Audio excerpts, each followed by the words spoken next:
అదే RTV app వార్తల్ని క్షణాల్లో చదివే అవకాశం ఉంటుంది. ఒక న్యూస్ పేపర్, ఒక టెలివిజన్ ఛానల్ మీ చేతుల్లో ఎప్పుడూ ఉంటాయి.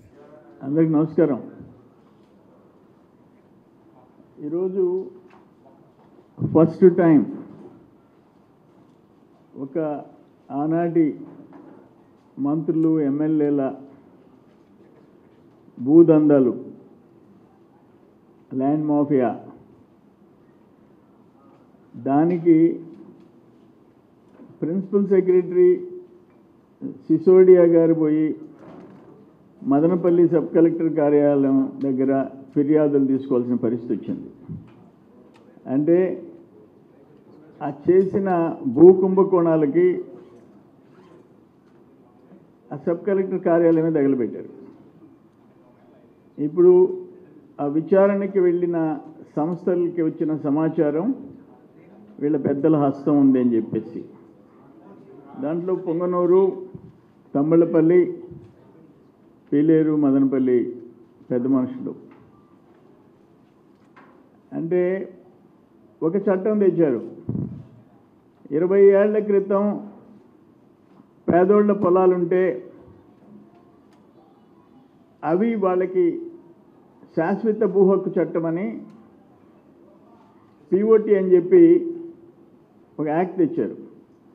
వీళ్ళు పేదోళ్ళు తిరిగిపోయినారు. వాళ్ళు అసలు పేదోళ్ళు, చదువులు లేనివాళ్ళు, వాళ్ళ దగ్గర 4 లక్షలకి, 5 లక్షలకి, 50 లక్షలు, కోటి రూపాయలు చేసే పొలాలు సంతకాలు తీసుకోవటం, అగ్రిమెంట్ అంటాం, పవర్ ఆఫ్ అటార్నీ తీసుకోవటం. వాళ్ళకి అగ్రిమెంట్కి పవర్ ఆఫ్ అటార్నీ కూడా తెలియదు. దాన్ని పర్మనెంట్ పట్టా చేసుకోవటం, వీళ్ళ పేర్లతో మార్చుకోవటం. ఇది రాష్ట్రంలో జరిగింది. మేము 20 ఏళ్ళు దాటిన 20 ఏళ్ళ కంటే ముందున్న పేదోళ్ల భూములు మీకు సర్వ హక్కులు ఇస్తాం, అమ్మే హక్కు ఇస్తాం, శాశ్వత హక్కు ఇస్తామని చెప్పి వాళ్ళని ముంచేసేసారు. అది ఇక్కడ జరిగింది. మొత్తం ఆ ఫైళ్ళు తగలబెట్టే దాని పరిస్థితి ఏంటంటే వాళ్ళ బతుకులు బయటపడిపోతాయి. ఆ పెద్దారెడ్డి ముఠా మళ్ళీ ఆయన జగన్మోహన్ రెడ్డికి సిగ్గు లేకుండా ఢిల్లీకి పోయి ధర్నా చేస్తానంటాడు. ఎక్కడ జగన్మోహన్ రెడ్డి మీ టైంలో వ్యవస్థలు ఎక్కడ బతికాయి అంట? అది రెవెన్యూ అయినా, గనుల శాఖ అయినా, ఏ శాఖ అయినా, ఎక్సైజ్ అయినా మీ నాయకుల కాళ్ళ కింద నలిపేసేశారు. ఇది ఒక ఎగ్జాంపుల్. ఆనాటి మాజీ మంత్రి భూదందాకి సబ్ కలెక్టర్ కార్యాలయం తగలబెట్టారు.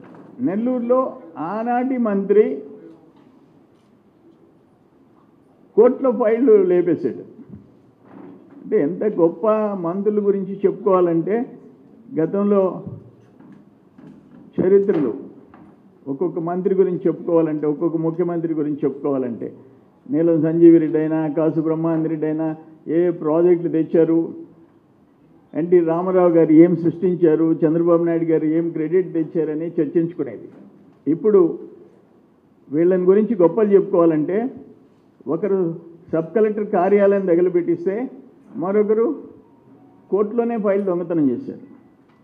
కోర్టులో ఫైల్ దొంగతనం చేసినప్పుడు ఆయన మంత్రి అయినాడు. ఏప్రిల్ 2, 3,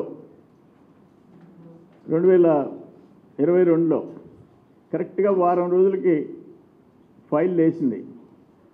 అప్పుడు ఆనాటి ఎస్పీ విజయరాజు ఒక ప్రెస్ కాన్ఫరెన్స్ పెట్టాడు. ఎంత గొప్ప ప్రెస్ కాన్ఫరెన్స్ అంటే, ఐరన్ స్క్రాప్ దొంగతనం చేసేవాళ్ళు కోర్టులోకి పోయినారు. ఇద్దరు డాగ్ బార్కింగ్ చేసిన, ఆయన చెప్పిన భాష, కుక్క మొరిగింది, వాళ్ళ కోర్టులోకి పరిగెత్తారంట. ఆడ 15 కోట్లు ఉన్నాయి. ఆ కోర్టులోకే పరిగెత్తారంట. మళ్ళీ కుక్క మొరిగిందంట. మెద్ది మీదకి పోయినారంట. మళ్ళీ మొరిగిందంట. ఆ కోర్టులో ఉండే ఫైళ్ళల్లో, 100 ఫైళ్ళల్లో కాకానికి వద్దంటే ఫైలే పెరుక్కున్నారంట. అప్పుడు కుక్క సైలెంట్ అయిపోయిందంట. వాళ్ళు వెళ్ళిపోయినారంట ఆ రోజు. ఈరోజు పెద్దిరెడ్డి రామచంద్రారెడ్డి, మిథున్ రెడ్డి చెప్పాడు, ఆయన సెలవు ఇచ్చాడు, మాకు ఎలాంటి సంబంధం లేదు. ఎవరికి సంబంధం చెప్పండి? వేల ఫైళ్ళు దగ్ధమయ్యే పరిస్థితికి ఎవరు కారణం చెప్పండి? నిన్నటిదాకా మీరే కదా ఏలింది, మీ రాజ్యం కదా. అక్కడికి చంద్రబాబు నాయుడు గారు ఒక ప్రతిపక్ష నాయకుడిగా ఎంటర్ అయ్యేదానికి లేదుగా. నిన్న లా అండ్ ఆర్డర్ శ్వేతపత్రంలో చెప్పారు కదా, ఎన్ని కేసులు పెట్టించారు? వందలు. ప్రతి ఊర్లో తెలుగుదేశం ఎవరని చెప్పేసి అదర్స్ అని పెట్టేసి 100 మంది పెట్టారు. మీకు తెలియకుండా మదనపల్లి కోర్టులో ఫైళ్ళు తగలబడతాయా? సో ఈ దుర్మార్గం ఇది. అందుకే ప్రజలు మీకు బుద్ధి చెప్పారు. ఢిల్లీకి పోయి బీజేపీలో చేరాలని ప్రయత్నం చేశారు. అది కూడా తిప్పికొట్టింది. ఈరోజు కథలు చెప్తున్నారు. జగన్మోహన్ రెడ్డి పోయి ఢిల్లీలో ఆయన సోది చెప్తున్నాడు. కానీ ఇటువంటి వాళ్ళు చరిత్రహీనులుగా మిగిలిపోతారు. ఆయన నకిలీ పత్రాలు, కల్తీ మద్యం అన్నిట్లో ఆయనైతే, ఈయన వేల కోట్ల రూపాయల భూ కుంభకోణం అయితే ఏమని చెప్పుకుంటారు మీరు అని చెప్పేసి నేను అడుగుతుండా. డెఫినెట్గా నిందితులకి శిక్ష పడక తప్పదు. అక్కడ ఆయనకి తప్పదు, విచారణలో తేలుతుంది. నెల్లూరు కేసులో కూడా నేను పెట్టింది ఆ కేసు. నువ్వు ఫైల్ ఎత్తి వచ్చామో, పెట్టింది కేసు నేను. ఆ మాజీ మంత్రి కూడా తప్పించుకునే ప్రసక్తి లేదని చెప్పి ప్రజలందరూ ఇటువంటి దుర్మార్గుల పట్ల మరింత జాగ్రత్తగా ఉండాల్సిన అవసరం ఉందని చెప్పి నేను తెలియజేస్తాను.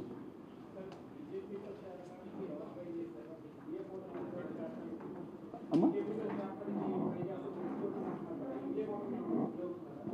నాకు అర్థం కాదు.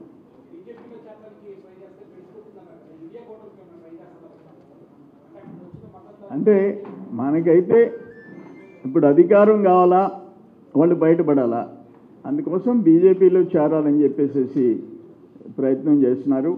నేనైతే ఇండియా కూటమిలో ప్రస్తుతానికైతే చేరరు. వాళ్ళకి అధికారం కావాలా, వాళ్ళు చేసిన తప్పుడు పనుల్లో నుంచి తప్పించుకోవాలా. బహుశా బీజేపీ కేంద్ర నాయకత్వం కూడా, రాష్ట్ర నాయకత్వం కూడా నిన్నటిదాకా ఎలక్షన్స్లో వాళ్ళ దుర్మార్గాల్ని కూటమి అందరం కలిసి మొత్తం ఎండగట్టాం. ఇప్పుడు వాళ్ళు చేర్చుకుంటారనే ఎటువంటి పరిస్థితుల్లో అటువంటి రాదు, వాళ్ళు చేర్చుకోరు. ఇండియా కూటమికి వీళ్ళు పోరు. ఎందుకంటే వీళ్ళు ముద్దాయిలు, దోపిడీదారులు. ప్రస్తుతం అపోజిషన్లో ఉండే ధైర్యం దొమ్మలు లేవు వాళ్ళకి. ఇప్పుడు మీరు చూశారు కదా, శాసనసభ ఎగ్గొట్టిపోయే పరిస్థితి వస్తే 11 మంది ఉంటే ఒక్కరు చాలరా నిజాయితీ గల్లోడు మాట్లాడేదానికి హౌస్లో? నిన్న ఒక్కొక్క వైట్ పేపర్ రిలీజ్ చేస్తుంటే ఎదుర్కొనే దమ్ములు మీకు లేవు. మేము శ్వేతపత్రాలు విడుదల చేస్తామని చెప్పాడు కాబట్టి, ముఖ్యమంత్రి గారు ముందుగానే చెప్పాం కాబట్టి మీరు పారిపోయినారు ఢిల్లీకి. 5 సంవత్సరాలు రాష్ట్రాన్ని సర్వనాశనం చేసి ఒక్కొక్క శ్వేతపత్రం లిక్కర్ మీద, మైన్స్ మీద, ఈరోజు ఫైనాన్స్ మీద ఇస్తుంటే సమాధానం లేదు మీకు. ఇప్పుడు అక్కడ పవన్ కళ్యాణ్ గారికి సమాధానం చెప్పారు. 14th finance, 15th finance, panchayat Raj వ్యవస్థని ముంచేశారు. మైనింగ్ చట్టాన్ని మీ కాళ్ళ కింద నలిపేశారు. అందుకని ఈరోజు పారిపోయినారు. సో ఐ డోంట్ థింక్ వాళ్ళు ఇండియా కూటమిలో చేరతారనేది నేనైతే నమ్మను. మరిన్ని వీడియోస్ కోసం ఛానల్ ని సబ్స్క్రైబ్ చేయండి. లేటెస్ట్ అప్డేట్స్ కోసం వాట్సాప్ ఛానల్ ని ఫాలో చేయండి. అండ్ లింక్ డిస్క్రిప్షన్ లో ఉంది.